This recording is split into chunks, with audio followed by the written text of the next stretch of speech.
the way you use data reflects your worldview, your underlying assumptions.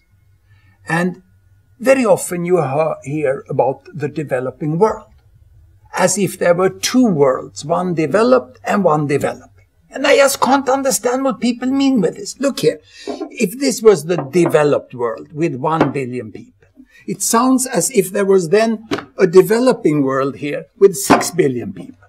And there was a gap in between. This is no longer true. This was Tintin's world. Tintin and Captain Haddock, they went on adventure from the developed world to the developing world. That's gone. Today, indeed, we have 1 billion who live in wealth. Then we have 1 billion, which is upper middle-income countries. We have about 3 billion, which are lower middle-income countries. And we have 2 billion in low-income countries. For education, here we still have illiteracy. We have many children who don't even learn to read and write today. Here we have literacy, but too low quality on the primary education. Here, too little chance to go on to secondary education. Here, the secondary education have to be adapted to the modern world. And these rich kids over here need to learn how the world really is, that Tintin is gone. We have to segmentize the world in many more ways. So to me, it's not the amount of data, it's our ability to understand it.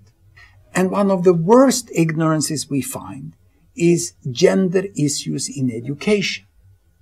So many think that girls in the low-income countries and lower middle-income countries don't go to school.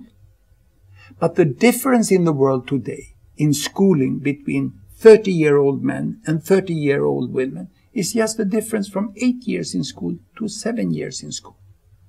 It's relatively small. It's out in deepest poverty where they don't go to school.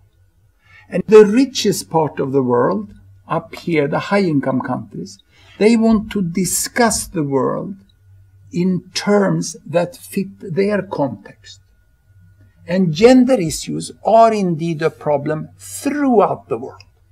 You go to peaceful, rich, well-organized Sweden, we still have an enormous gender gap. But there is no one living close to extreme poverty in Sweden.